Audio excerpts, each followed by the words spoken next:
It was one of those evenings that seemed ordinary at first, but in retrospect, became the turning point of everything that followed. The living room was bathed in the soft amber glow of the floor lamp we'd bought together at that vintage store downtown. You know the kind. The one with the amber glass shade that casts this warm honey-colored light across everything it touches. The couch was this oversized sectional, well-worn in all the right places, with throw pillows that had long since lost their original firmness, but gained that perfect moldability that makes them ideal for movie nights. A fleece blanket was draped over one arm, ready to be pulled over cold feet or wrapped around shoulders as the night grew longer. I remember the rain outside, a gentle patter against the windows that created this cocoon-like feeling inside, like the world outside had dissolved, leaving just this space, this moment, this us. The television was on, playing some film we'd both seen before, comfortable background noise more than entertainment. I think that's important to mention because we weren't really watching it. We were in that space of comfortable silence that only happens when you're with someone who doesn't make you feel the need to fill every moment with words. I'd known him for almost 2 years by then. We met through mutual friends at a housewarming party where we ended up in the kitchen, both trying to escape the crowd for a moment. He was making tea. Who makes tea at a party? And asked if I wanted some. There was something about the way he focused on such a simple task, measuring the loose leaves carefully, waiting for the water to reach exactly the right temperature. I remember thinking that anyone who pays that much attention to making tea probably pays attention to the important things too. From there, we developed this friendship that always felt like it was on the edge of something more. You know those relationships where there's this current running underneath every conversation? Where you find reasons to text about nothing important just to keep the connection open? That was us. For months, we orbited each other in this dance of, are we or aren't we? Neither willing to be the first to acknowledge what everyone around us could plainly see. I should tell you about him. He has this quiet confidence that never tips into arrogance. He listens, really listens, in a way that makes you feel like whatever you're saying is the most interesting thing he's ever heard. His laugh starts low and builds, like he's surprised by his own amusement. And his hands. I'd noticed his hands early on, strong with prominent veins that traced paths along his forearms. Hands that moved with purpose and precision whether he was cooking, fixing something, or, as I would discover that night, reaching for my belt loop.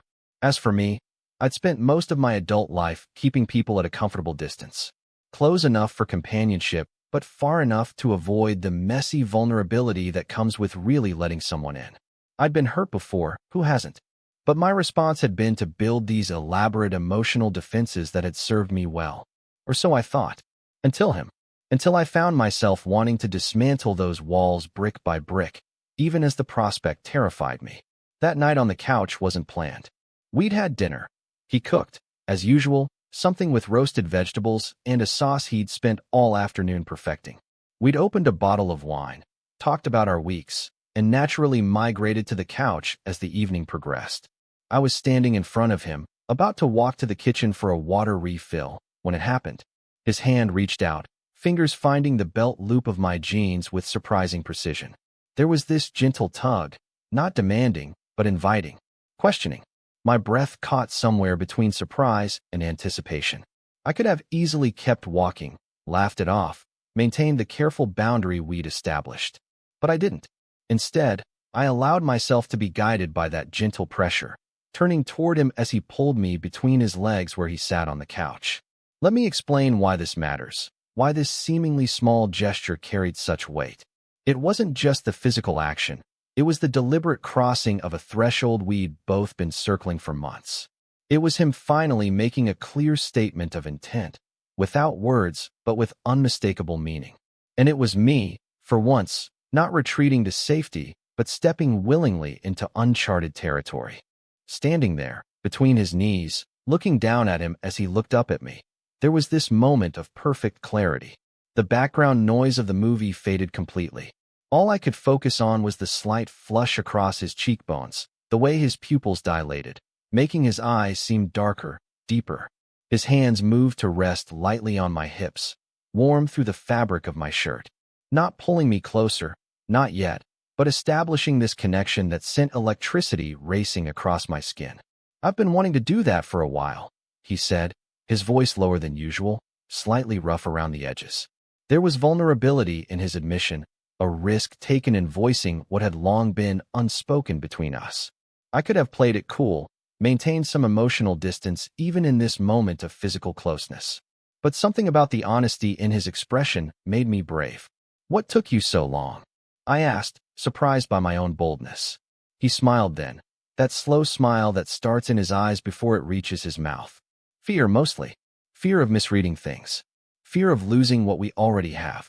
His thumbs traced small circles just above my hip bones, a gesture so casually intimate it made my breath hitch. You're important to me. I didn't want to mess that up. I understood that fear completely. It had been my constant companion in every interaction with him for months. And now? I asked, my voice barely above a whisper. Are you still afraid? Terrified, he admitted with a soft laugh. But some things are worth being afraid for. The honesty of that moment, the raw vulnerability between us, created this space where nothing needed to be hidden anymore. I found myself sinking down, knees on either side of his legs, settling into his lap with a naturalness that belied how momentous this shift actually was. His hand slid around to my lower back, supporting me, as we found ourselves face to face, breath mingling in the small space between us. We talked then, really talked, in that position of impossible closeness. About how long we'd both been feeling this way. About the moments when one of us almost said something, almost reached out, almost crossed this line we were now obliterating. About our fears, of rejection, yes, but more than that, of ruining something precious by trying to transform it into something else. I kept telling myself that friendship was enough, he confessed, one hand moving up to tuck a strand of hair behind my ear, fingertips lingering against my cheek. That I should be grateful for having you in my life at all, in any capacity. I leaned into his touch, allowing myself this pleasure I denied for so long. I did the same thing, convinced myself that what we had was too important to risk on what might just be, I don't know, physical attraction or temporary feelings. His eyebrows raised slightly. And now? What do you think now?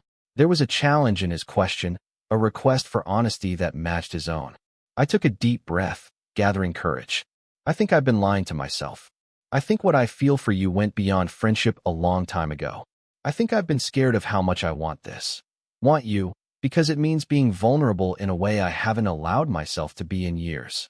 The relief that washed over his face was almost palpable. His forehead came to rest against mine, eyes closing briefly as he processed my words.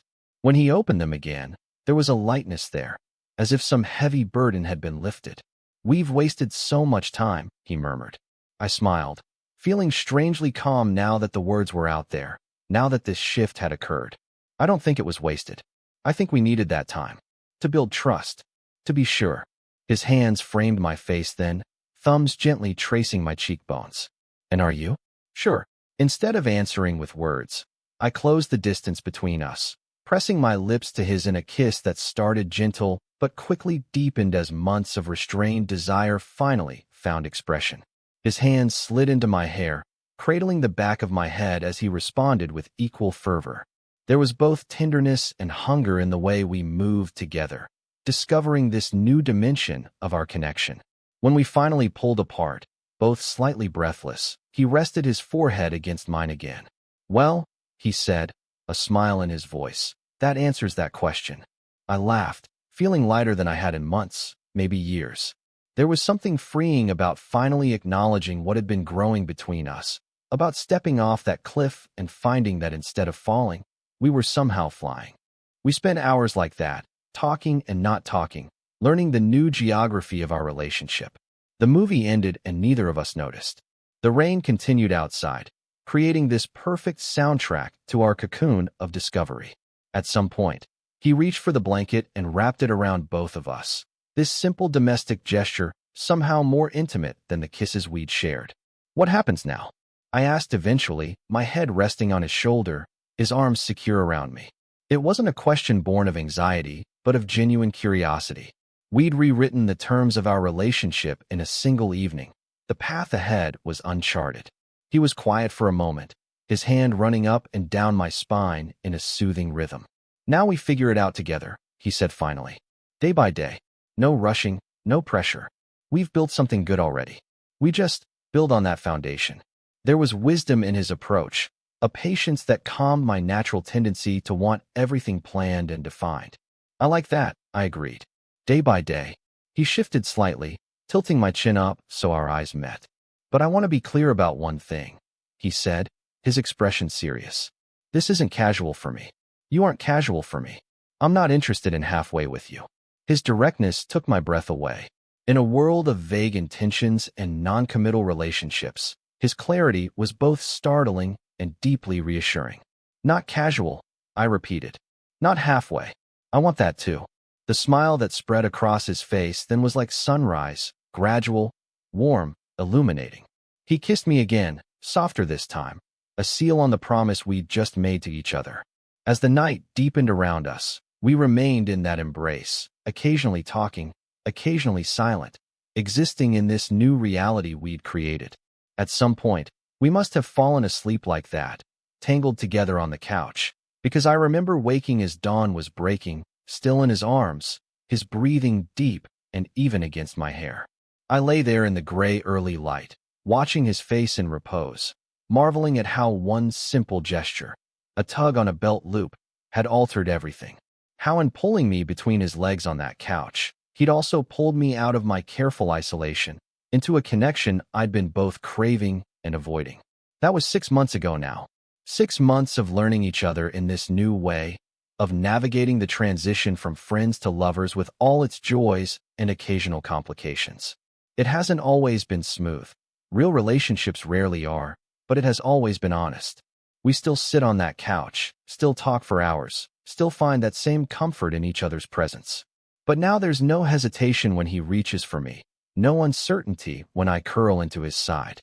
Sometimes, when we're there together, he'll hook his finger through my belt loop and give that same gentle tug, a playful reminder of the moment everything changed. And every time, I go willingly into the space he creates for me, grateful for his courage that night, grateful for my own willingness to finally let down those carefully constructed walls. What I've learned in these months since that rainy evening is that the most profound connections often hinge on the smallest moments. A tug on a belt loop, a decision to stay rather than retreat, the courage to finally speak truths long held silent. And while I don't know what the future holds for us, no one ever does, I know that I'll never regret that moment of surrender, that step into vulnerability that opened the door to a depth of connection I'd convinced myself I could live without. Sometimes the bravest thing we can do is simply allow ourselves to be drawn in, to occupy the space someone creates for us in their life. To acknowledge that the risk of pain is the price we pay for the possibility of profound joy. That night, between his legs on the couch, I finally understood that some risks are worth taking, some people worth being vulnerable for. And every day since has only confirmed what I somehow knew in that moment, that sometimes the things that terrify us most are exactly what we need to embrace. Total _char_count, 17,953.